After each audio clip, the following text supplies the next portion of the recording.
மலையேறும் அருவிகள். உலகிற்கு இருளை கலந்து தூரிகையால் கருவர்ணம் பூசினாற்போல பரம்பை காரிருள் சூழ்ந்திருந்தது. நிலவில்லா நாளுக்கு பின்னான 3வது இரவு என்பதாலும் மேகங்கள் சூழ்ந்திருந்ததாலும் அருகில் இருப்பவர்களை கூட சரியாக காண முடியாமல் இருக்க மலையின் உச்சியில் பரம்பு வீரர்கள் காத்திருந்தனர். ஒவ்வொரு வீரனும் தனது திறமையை காட்ட துடித்து கொண்டிருக்க வைகலானோ அமைதியாக கண்களை மூடி படுத்திருந்தார். எப்படி உங்களால் அமைதியாக படுத்திருக்க முடிகிறது என்றான் நிலவன் அருகில் அமர்ந்தபடி. பதட்டப்பட்டு என்ன ஆகப் போகிறது என்றார் வைகலான் கண்களை திறக்காமல். ஆதவன் மலையின் மேலிருந்து கீழிறங்கியவுடன் வைகலானும் நிலவனும் மேலேறி மலை உச்சிக்கு வந்ததும் வைகலானின் பரம்பு வீரர்கள் அனைவரையும் அழைத்தார். சேர வீரர்கள் இரவில் மலையேறி பரம்பு வீரர்களிடம் கண்ணியில் மாட்டப் போகும் விலங்காய் சிக்கி பரிதவிக்கப் போகும் விதத்தையும் அவர்கள் மீது தாக்க வேண்டிய உத்திகள் அனைத்தையும் ஒவ்வொன்றாய் கூற பரம்பு வீரர்களின் கண்கள் விரிந்தன. சிலர் உற்சாக குரல் எழுப்பினர். பெரும் படையை கண்டு குழப்பத்தில் இருந்த வீரர்களின் மனதை கனப்பொழுதில் வைகலானின் வார்த்தைகள் மாற்றியது. தெளிவான திட்டத்தை வீரியமான முறையில் நம்பிக்கை மிகுந்த வார்த்தைகளால் எடுத்து கூறி வீரர்களை தினவேற்றினார். எந்த நிலையிலும் சேரப்படையை மலை உச்சியில் இருக்கும் திறந்த வெளிக்கு ஏறவிடக்கூடாது என்று வைகலான் கூறிக்கொண்டிருக்க அருகில் இருந்த நிலவனோ இந்த கிழவன் நம்மை போர் புரிய விடமாட்டான் போல இருக்கிறதே என்று எண்ணினான். வைகலான் பரம்பினரை மலை உச்சியில் சரியான இடங்களில் நிறுத்திவிட்டு காத்திருந்தார். வைகலான் தொடர்ந்தார். பதட்டம் குழப்பத்தை ஏற்படுத்தும், சிந்திக்கும் திறனை இழக்க வைக்கும். தெளிந்த அறிவு வீரத்தை மண்டியிட செய்யும். பதட்டப்படாமல் அமைதியாக இருந்தால் போதுமா? போர் என்றாலே பதட்டம் தானே. அமைதி மட்டும் போதும் என்று கூறவில்லை. போரில் தடுமாறும் மனம் தாக்குதலிலிருந்து தப்பிக்கவும் தற்காத்து கொள்ளவுமே வழி தேடும். அமைதியாக இருக்கும் மனம் வெற்றி பெறும் வழிகளை வகுத்து கொடுக்கும். மனதை செலுத்தும் வித்தை இது. வீரர்கள் சரிவின் மேலேறி மலை உச்சியில் இருக்கும் சமவெளியை அடைய முயன்றால் நான் சரிவினூடே கீழிறங்கட்டுமா? உன் படையை தலைமை தாங்கி வெற்றிக்கு அழைத்துச் செல்வதே அறிவார்ந்த செயல். நீ தனித்து செல்கையில் பகைவரின் சூழ்ச்சிக்கு பலியாகலாம். அறம் தவறாமை சிறந்ததே. அதே சமயத்தில் அறம் தவறும் பகைவரின் சூழ்ச்சிக்கு பலியாகாமல் இருப்பதும் முக்கியமானது. போரின் நுட்பங்களை பயிற்சியில் சிந்திக்க இயலும். அதை பயன்படுத்தி பார்க்க போர்க்களம் தேவைப்படும். 100 பயிற்சிகள் அளிக்காததை ஒரு போர்க்களம் அளிக்கும். குல ஆசான் கூறிக்கொண்டே போக போரின் எந்த கணத்திலும் அமைதி இழக்கக்கூடாது. போருக்கு செய்ய வேண்டிய முன்னேற்பாடுகள் உத்திகள் எப்படி போரிட வேண்டும் என்பதையெல்லாம் அருகில் சம்மணமிட்டு அமர்ந்தவாறு நிலவன் கற்றுக்கொள்ள துவங்கினான். ஆசான்களின் பாடங்கள் முடிவதே இல்லை. விருப்பத்துடன் கற்றுக்கொள்ளும் மாணவர்கள் கற்பதை எப்போதும் நிறுத்துவதே இல்லை. ஆதவன் மலையடிவாரத்திலிருந்து முத்திரமலையின் உச்சியை பார்த்தவாறு நின்றான். மலையின் சரிவான பகுதி கீழிருந்து மலை உச்சி வரையில் நேர்கோடாக தெரிந்தது. ஒரு இடத்தில் 5 அடி பள்ளம் இருந்தது. வீரர்கள் அவற்றில் சறுக்கி விழாமல் இருக்க வேண்டும் என்று நினைத்தான். சரிவை தவிர மற்றும் 3 பக்கங்களும் ஒற்றை பாறையால் உருவாகி வளவளப்புடன் இருந்தன. சில இடங்களில் சிறிய பாறைகளும் மரங்களும் தெரிந்தன. மேலிருந்து குதித்து இறங்கலாம், ஆனால் ஏறுவது மிக கடினம். எனவே சரிவின் வழியாகத்தான் ஏறியாக வேண்டும். பரம்பினர் எவ்வாறு தாக்குதலை நடத்துவர் என்று கணிக்க முயன்றான். விற்படையையே பரம்பு பெரிதும் நம்பியிருக்கும் என்று தோன்றியது. சேர வீரர்கள் மலையை கைப்பற்ற வருவார்கள் என்று முன்கூட்டியே கணித்தது பாரியின் மதியூகத்தை உணர்த்தியது. இவ்வளவு வீரர்கள் வருவார்கள் என்பதை எதிர்பார்க்காதது பாரி தவறவிட்ட இடம். இப்போது சேர வீரர்கள் மலையை சூழ்ந்த பின்னர் தப்பிக்க வேறு வழி இல்லாததால் பரம்பின் பெருமையை காக்க அனைவரும் உயிரிழக்க தயாராகி உள்ளனர் என்று ஆதவனுக்கு தோன்றியது. இரவின் 3ஆம் சாமத்தில் தாக்குதலை துவங்குவதற்கு ஆதவன் காத்திருந்தான். போரின் இறுதி நேர தாக்குதலின் போது கதிரவனின் வெளிச்சம் வரவேண்டும் என பெரிதும் விரும்பினான். சேர நாட்டின் தளபதியை ஒரு சிறுவன் நகையாடியதும் ஒரு பொருட்டாகவே மதிக்காததும் கொந்தளிக்கச் செய்தது. அவன் உடலை சிதைக்கையில் அவனால் பரிகாசத்துடன் பேச முடிகிறதா என்பதை காண வேண்டுமென்ற ஆவல் மிகுந்தது. ஆதவனின் திட்டம் எளிமையானது. இருளை முதல் புள்ளியாய் இட்டு தனது திட்டத்தை உருவாக்கியிருந்தான். முன்னே சென்ற வீரர்கள் கேடயத்தையும் மரக்கிளைகளையும் கையிலேந்தி செல்ல, அடுத்திருந்த வீரர்கள் ஒரு கையில் கேடயத்தையும் மற்றொரு கையில் நெருப்பிடாத தீப்பந்தத்தையும் ஏந்தி மலையுச்சிக்கு ஓசையின்றி செல்ல வேண்டும். காரிருளில் பரம்பினர் அம்புகளை சேர வீரர்களின் மேல் இலக்கின்றி எய்தாலும் எந்த பாதிப்பும் ஏற்படாது. மலை உச்சிக்கு அருகில் இருக்கும் அடிப்பை சென்றடைந்ததும் தீப்பந்தங்களை பற்ற வைத்து கொண்டு காத்திருக்க வேண்டும். போதுமான வீரர்கள் மடிப்பை அடைந்ததும் மேலேறி தாக்க வேண்டும். மலையின் உச்சி சமநிலமாக இருந்தது. சாதகமான அமைப்பு. அருகில் நின்ற மகீரன், பரம்பு அவர்களின் விற்படையை பெரிதும் நம்புவதாய் தெரிகிறது என்றான். வீரத்தை எப்போதும் எண்ணிக்கை முறியடிக்கும் என்றான் ஆதவன். மலை உச்சியில் படுத்திருந்த பரம்பினர்கள் காற்றின் குளுமையில் கண்ணயர, நிலவன் கேட்ட கேள்விக்கு பதிலாக எண்ணிக்கையை விவேகத்துடன் கூடிய வீரம் முறியடிக்கும் என்றான் வைகலான். விழித்திருந்த வீரர்களின் கண்கள் விண்ணை வெறித்திருக்க மலையில் அமைதி சூடியிருந்தது. நள்ளிரவானதும் புறப்படுங்கள் என்ற ஆதவன் கூற சேர வீரர்கள் மெதுவாக முன்னேற துவங்கினர். வீரர்கள் மலையேற துவங்கியதும் மலையின் வலப்பக்கத்திலிருந்து கூகை அலறியது. மலையுச்சி கண் விழித்தது. முதலில் மலையேறிய படையில் 200 வாட்படை வீரர்களும் 200 விற்படை வீரர்களும் இருந்தனர். மரக்கிளைகளை கையில் பிடித்தபடி சேர வீரர்கள் மலையில் ஏற மரங்கள் மலையேறுவது போல் இருந்தது. சேர வீரர்கள் பொறுமையாக அவசரப்படாமல் முன்னேறினார்கள். முன்னே சென்றவர்கள் மலையேறி ஓரிடத்தில் நிலை கொண்ட பின்னர் அடுத்த வீரர்கள் அவ்விடத்தை கடந்து மேலேறி நின்றனர். 50 வாட்படை வீரர்கள் அவர்களுக்கு பின்னே 50 விற்படை வீரர்கள் என்று மாறி மாறி செல்லுமாறு படையை வடிவமைத்திருந்தான் ஆதவன். முன்னே செல்லும் வாட்படை வீரர்கள் தாக்குதலுக்கு உள்ளானால் அவர்களுக்கு அடுத்து இருக்கும் விற்படை வீரர்கள் பதில் அம்புகளை விடுத்து பாதுகாக்க கூறியிருந்தான். மலையை தின்று செறித்தது போல காரிருள் கற்றைகள் இரவை நெய்திருந்தன. வீரர்கள் எந்த ஓசையையும் எழுப்பாமல் மிக அமைதியாக ஏறினர். ஏன் இன்னும் தாக்குதல் வரவில்லை என ஆதவன் யோசித்து கொண்டிருந்தான். எந்த சிக்கலும் இல்லாமல் சேர வீரர்கள் மலையின் பாதியை அடைந்தனர். பரம்பின் தென்பகுதியில் இருக்கும் நிலா தோட்டம் இரவில் ஒளிரக்கூடியது. அங்கிருக்கும் தீப்பூஞ்சை பச்சை காளான்கள் சூரிய ஒளியை உட்கொண்டு இரவில் வெளிப்படுத்தும். இவற்றின் சாறு நெருப்பின் துளிகளைப் போல ஒளிரும். பரம்பின் காடுகளில் திரியும் பூசணி தேரை, செங்கிலி, கொட்டித்தேலின் குருதியும் இரவில் ஒளிரும் தன்மையுடையது. பரம்பினர் அவற்றை சேகரித்து வந்து மலையின் நடுப்பகுதியில் இருந்த பாறைகளில் துளி துளியாய் தெளித்திருந்தனர். பாதி மலையை வீரர்கள் கடந்தபோது மலைச்சரிவின் வலப்புறம் வீரர்கள் ஏற முடியாது என நினைத்திருந்த வழுக்கை பாறையில் அமர்ந்திருந்த பரம்பு வீரன் நடுமலையின் பாறைகளில் பொட்டு வைக்கப்பட்டிருந்த ஒளிப்புள்ளிகள் தீப்பூச்சிகளின் வெளிச்சம் போல மறைந்து மறைந்து ஒளிர்வதை கவனித்தான். சேரர்கள் அந்த இடத்தை தாண்டி செல்வதை உணர்ந்தான். தீப்பூச்சிகள் இரவில் விட்டு விட்டு ஒளிரும் தன்மையுடையது. பகைவர்களை பயமுறுத்தவும் பெண் பூச்சிகளுக்கு சைகை செய்யவும் இந்த வெளிச்சத்தை அவை ஏற்படுத்துகின்றன. அதை போன்று பச்சை காளானின் ஒளிப்புள்ளிகள் மறைந்து மறைந்து எரிவதை கண்டவுடன் பரம்பு வீரன் சில்வண்டுகளின் ஓசையை எழுப்பினான். சத்தத்தை கேட்டதும் பாதி மலைக்கு மேல் ஒரு பாறையின் பின்னால் மறைந்திருந்த பரம்பு வீரன் தனது அருகே அடுக்கப்பட்டிருந்த 4 கூடைகளை எடுத்துக்கொண்டு எழுந்தான். தனக்கான அடையாளமிடப்பட்ட பாறையை நோக்கி கூடைகளை எறிந்தான். ஏறி கொண்டிருந்தவர்களின் மேல் வந்து விழுந்த கூடைகள் திறந்து கொள்ள அதிலிருந்து பாம்புகள் வெளியேறின. ஆதி காலத்தில் இருந்தே பாம்பு மனிதனுக்கு அச்சத்தையும் நடுக்கத்தையும் ஏற்படுத்தக்கூடியது.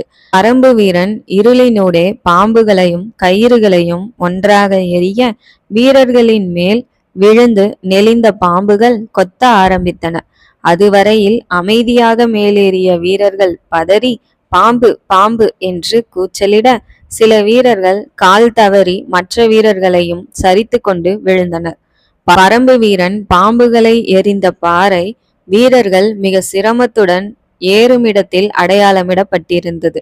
அந்த இடத்தில் சறுக்கிய வீரர்கள் மற்றவர்களையும் சரித்து கொண்டு கீழே உருண்டனர். 5 அடிக்கு மேல் இருந்த பள்ளத்தில் பலர் உருண்டு விழுந்தனர். உடைந்தவர்கள் வலியால் முனக இரவு கூத்தின் முதல் இசை ஒலிக்க துவங்கியது. பரம்பு வீரர்கள் பாம்புகளை எரிகிறார்கள் என்ற தகவல் ஆதவனை சென்றடைய ஆதவன் பலமாக சிரித்தான். காட்டு மனிதர்கள் வேறென்ன செய்ய போகிறார்கள்? சிறிது பொறுத்து மரக்கிளை ஏந்தி அவர்களை முன்னேறுமாறு கூறு என்றான். பரம்பினர் பாம்பை வைத்து போர் உத்தியை வகுத்துள்ளனர் என்ற எண்ணமே சிரிப்பை வரவழைத்தது. சேர வீரர்கள் மீண்டும் மேலேறினர். மீண்டும் 4-5 பெட்டிகள் வந்து விழ சிலர் அச்சத்தில் அலறியவாறு கீழே விழுந்து உருண்டனர். பாம்பு விழுந்த சிலர் அலற மற்றொரு சேர வீரன் பாம்புகள் அல்ல, வெறும் கயிறுகளை எரிகிறார்கள் என்று கத்தினான். சினத்துடன் மேலேற உத்தரவிட்டான். பாம்பு கடித்ததால் மயங்கிய வீரர்களை ஒதுக்கிவிட்டு மற்றவர்கள் முன்னேறினர்.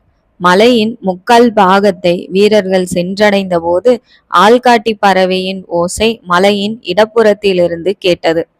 பறவை கத்தும் ஓசை வந்ததும் மலையின் உச்சியில் இருந்த பரம்பு வீரர்கள் அனற்கற்களை உரசி தீப்பொறிகளை உருவாக்கினர். அளவினாலான நெருப்பு எரிய துவங்கியதும் அம்பின் நுனியில் கட்டப்பட்டிருந்த துணிகளில் நெருப்பை பற்ற வைத்து மலைச்சரிவின் 2 ஓரங்களிலும் எய்தனர். வீரர்களை தாக்காமல் ஏன் சரிவின் 2 புறங்களிலும் நெருப்பு அம்பை எய்கின்றனர்? என்ன நடக்கப் போகிறது என புரியாமல் ஆதவன் கீழிருந்து கூர்ந்து கவனிக்க, மலைச்சரிவின் மேலேறிய வீரர்களும் தயக்கத்துடன் நெருப்பு அம்புகளை வேடிக்கை பார்த்தனர். 2 புறங்களிலும் விழுந்த அம்புகள் எரிய அதன் வெளிச்சத்தில் பரம்பு வீரர்கள் மேலிருந்து மீண்டும் நெருப்பு அம்புகளை எய்தனர்.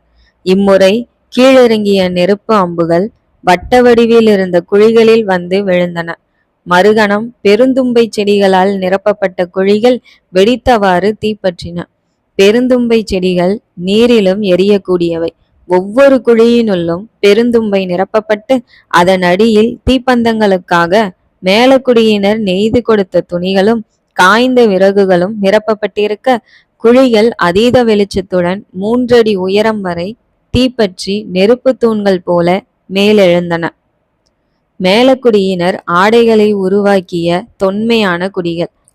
உணவு தேவைக்காக செடி கொடி மரங்களை இனம் கண்டு அதற்கான பயிரிடுதலில் மட்டுமே ஆர்வமாயிருந்த குடிகளுக்கு இடையில் நன்றாக வளர்ந்து பூ பூத்து காய் காய்க்கும் செடிகள் எந்த பயனும் இன்றி காடுகளில் விளைந்து கிடப்பதைக் கண்டு அந்த காய்களிலிருந்து வெண்மேகங்களாய் காற்றில் அலையாடிய பஞ்சுகளை நூலாக்கி திரிக்கவும், திரித்ததை பின்னவும், பின்னியதை ஆடையாய் வடிவமைக்கவுமான மந்திர வித்தையை பயின்றவர்கள். உருண்டு திரண்டு பருத்திருந்த காய்களுக்கு பருத்தி என்ற பெயர் வைத்தது அதன் பின்னரே. தோலாடை உடுத்திய மனித சமூகத்தை அடுத்த கட்டத்திற்கு கொண்டு சென்ற பழமையான குடியினர். நர்சனல் செடியின் நாரிலிருந்து நெய்யப்பட்ட ஆடைகளையும் பரம்பினர் அதிகம் பயன்படுத்தினர்.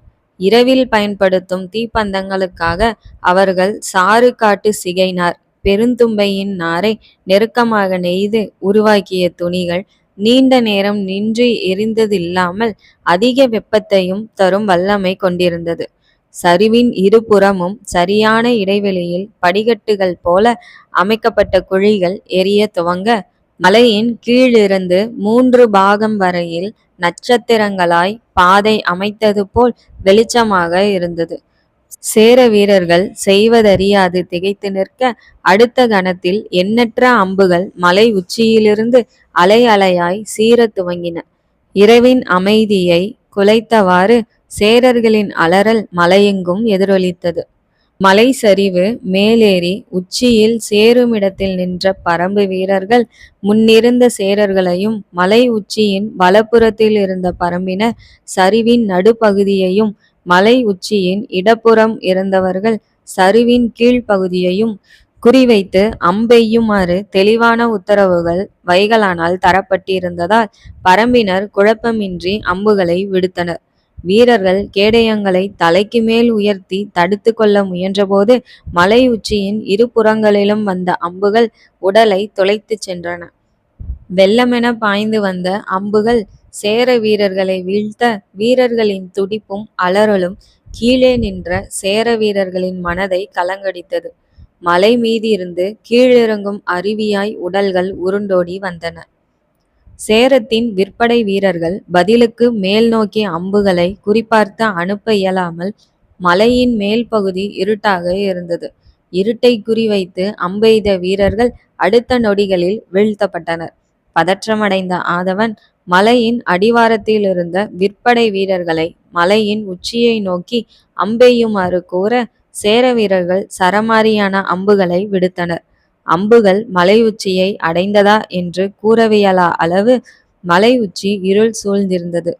சரிவில் மாட்டிய சேர வீரர்களின் அலறல் ஓய்ந்து சரிவு முழுதும் அமைதியாக அடிவாரத்தில் இருந்த சேர வீரர்கள் அம்புகள் எய்வதை நிறுத்தினர். அனைவரும் பார்த்து கொண்டிருந்த போது நடுச்சருவில் ஒரு சேர வீரன் காயத்துடன் மெதுவாக எழுந்தான். எழுந்தவன் தடுமாறி நடக்க படபடவென்று மேலிருந்து வந்த அம்புகள் அவன் உடலை ஊடுருவி சென்றன. மேலிருந்து தூக்கி எறியப்பட்ட உடல் அடிவாரத்தில் நின்ற சேரர்களின் முன்னால் வந்து விழுந்தது. சேர வீரர்கள் அதிர்ச்சியில் உறைந்து போயினர். சரிவெங்கும் வீரர்களின் உடல்கள் சிதறி கிடக்க மலைச்சரிவின் இருபுறங்களிலும் நெருப்பு குழிகள் எரிந்து கொண்டிருந்தன. அரை நாழிகையில் சேரப்படையின் 400 வீரர்கள் கொல்லப்பட்டனர். ஆதவன் பல போர்களில் சேரப்படையை வழிநடத்தியவன், பட்டறிவு மிக்கவன். காட்டு மனிதர்கள் என்று பரிகாசம் செய்யப்பட்டவர்களிடம் முதல் தாக்குதலிலேயே 400 வீரர்களை பறிகொடுத்து நின்றான். அதற்கும் மேலாக இன்னும் பகைவரின் முகத்தை கூட காணவில்லை. மலையின் அடிவாரத்தில் நின்ற மற்ற வீரர்களும் கலங்கியிருந்தனர். பாம்பை விட்டு சாதாரண தாக்குதலை நடத்தியது திசை திருப்பும் முயற்சி என்று இப்போது புரிந்தது. மலைச்சரிவுகளில் கொளுத்தப்பட்ட நெருப்பு பரம்பு வீரர்களின் கோபத்தை போல 2 நாழிகைக்கு மேலாக நின்று எரிந்தது. பரம்பினரை குறைவாக மதிப்பிட்டதை எண்ணி நொந்து கொண்ட ஆதவன் எரியும் நெருப்பை பார்த்தவாறு அடிவாரத்திலிருந்து சரிவை நோக்கி நடக்க மலை உச்சியிலிருந்து வேகமாக வந்த அம்பு அவன் காலடியில் குத்தி நின்றது. மகீரனும் மற்ற வீரர்களும் அச்சத்துடன் ஆதவனிடம் ஓடிவர ஆதவன் அதிர்ந்து நின்றான். பரம்பு வீரர்களால் எப்படி இவ்வளவு தொலைவு அம்பெய்ய முடிகிறது, அதுவும் இவ்வளவு துல்லியமாக என்று யோசித்தவன் பரம்பு விற்படையின் முழு திறனை புரிந்து கொண்டான். பரம்பின் விற்படையை கண்டு மூவேந்தர்களும் மிரள்வதன் காரணம் இதுதான் என்று தோன்றியது. கவலைப்படாதீர்கள், என்மேல் அம்பெய்ய மாட்டார்கள். இங்கு நிற்கும் எவரையும் வீழ்த்தக்கூடிய வில்லாற்றலை பரம்பு கொண்டுள்ளது. அறத்தை மீறாமல் அவர்களின் எல்லையை மட்டும் தற்காத்து இருக்கிறார்கள் என்றான். இதை கேட்ட சேர வீரர்கள் இடிந்து நின்றனர். மனதை நிலைநிறுத்திய ஆதவன் மலையுச்சியை அடையும் வழிகளை அமைதியாக யோசித்தான். அடுத்த 500 வீரர்களை ஆயத்தமாய் நிறுத்திவிட்டு நெருப்பு அணைவதற்காக காத்திருந்தான். உயரம் குறைந்து காற்றில் கரைந்த வெளிச்ச கொடிகள் முற்றிலுமாய் அடங்கியதும் மீண்டும் மலையை இருள் சூழ்ந்தது. எதுவும் நிகழாதது போன்ற பேரமைதி மலையில் குடியேறியது. கண்களின் முன்னால் நிகழ்ந்த கோர தாக்குதலில் இருந்து வீரர்கள் மீள காத்திருந்த ஆதவன் உரத்த குரலில் உத்தரவிட்டான். இம்முறை 500 வீரர்கள் குழுவாக முன்னேறுங்கள். கேடயங்களை சற்று உயர்த்தி இணைத்து பிடித்து கொள்ளுங்கள். பரம்பினர் மேலிருந்து அம்பை விடுப்பதால் உங்கள் இடுப்புக்கு கீழே தாக்க இயலாது.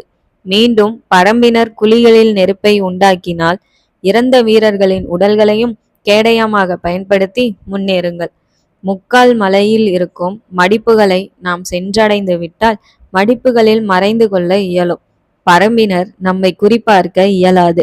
மலை உச்சியில் உள்ள சமவெளியை அடைவதே நமது முதல் நோக்கம். சமவெளியை அடைந்துவிட்டால் நமது தாக்குதல் துவங்கும். பரம்பினரால் சரிவிலேறும் நமது வீரர்களின் மேல் அம்பெய்ய இயலாது. போர்க்காற்று திசை மாறி நமது ஆதிக்கம் மேலோங்கும். நமது வீரர்களை வீழ்த்திய பரம்பு வீரர்கள் ஒவ்வொருவரையும் கருவறுக்கும் வரை ஓயக்கூடாது. உயிர் நீத்த நமது வீரர்களை எண்ணி முன்னேறுங்கள் என்று கூற படை வீரர்கள் உத்வேகத்துடன் மேலேற துவங்கினர்.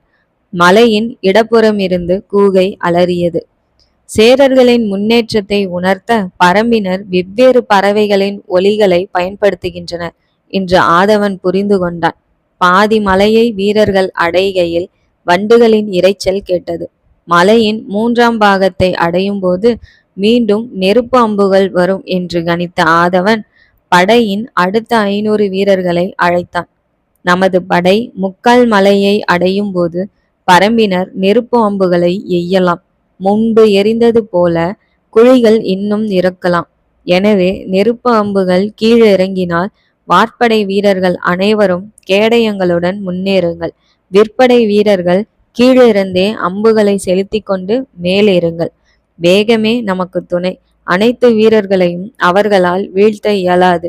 ஒரு நாளிகையில் நாம் மலையின் மடிப்பை சென்றடையலாம் என்று கூறிவிட்டு படையின் இரு முன்னணி வீரர்களான மாடலனையும் பேயனையும் அழைத்தான். இருவரும் இரட்டை சகோதரர்கள். பகைவரின் படைகளை உருவத்தாலும் ஆற்றலாலும் சிதறடிப்பவர்கள். 7 அடிக்கு மேல் உயரத்தையும் யானையை போன்ற உடல் பருமனையும் உடையவர்கள். ஆதவனையும் மகீரனையும் போன்று உடலெங்கும் கவசங்கள் தரித்தவர்கள். நீங்கள் இருவரும் மரக்கிளைகளை சுமந்தவாறு செல்லுங்கள். மலையின் முகடை அடைந்து விட்டால் அதற்கு மேல் இருப்பது சமவெளியே. தூரத்தை குறுகிய நேரத்தில் கடக்க வேண்டும். நேரத்தை நமது வேகத்தால் விஞ்ச வேண்டும் என்றான். முன்னே சென்ற சேரப்படை மலையின் முக்கால் பாகத்தை அடைந்தபோது மீண்டும் ஆள்காட்டி பறவை கத்தும் ஓசை கேட்டது. ஓசை வந்ததும் மலையின் உச்சியில் இருந்த பரம்பு வீரர்கள் மீண்டும் நெருப்பம்புகளை எய்ய சரிவின் இரு ஓரங்களிலும் அம்புகள் விழுந்து எரிய துவங்கியது. பரம்பினர் புதிய குழிகளை பற்ற வைக்கப் போகின்றனர் என்று ஆதவனுக்கு புரிந்தது. முன்னேறுங்கள் என்று ஆதவன் கத்த 500 வீரர்கள் வெகு வேகமாக மேலேறினர். இறந்து கிடந்த சேர வீரர்களின் உடல்கள் தடையாய் இருக்க சிலர் தடுமாறினர். சிலர் உடல்களின் மேலேறி ஓடினர். சரிவில் ஏற்கனவே ஏறி கொண்டிருந்த வாட்படை வீரர்களும் நிகழப்போவதை உணர்ந்து வேகத்தை கூட்டி மலையின் மடிப்பை அடைய முயற்சித்தனர். சரிவின் மேலேறிய விற்படை வீரர்கள் மலை உச்சியில் நெருப்பு வெளிச்சம் தெரிந்த இடத்தை நோக்கி அம்பெய்தனர். அடிவாரத்தில் இருந்த விற்படை வீரர்கள் அம்புகளை மலை உச்சியை நோக்கி எய்து கொண்டே மேலேறினர். குழிகளை பற்ற வைக்க 2வது நெருப்பு அம்புகளை ஏற்படுத்திய பரம்பு வீரர்கள் மலை உச்சிக்கு ஏராளமான அம்புகள் வர துவங்கியதும் தடுமாறினார்கள், பின்னடைந்தார்கள்.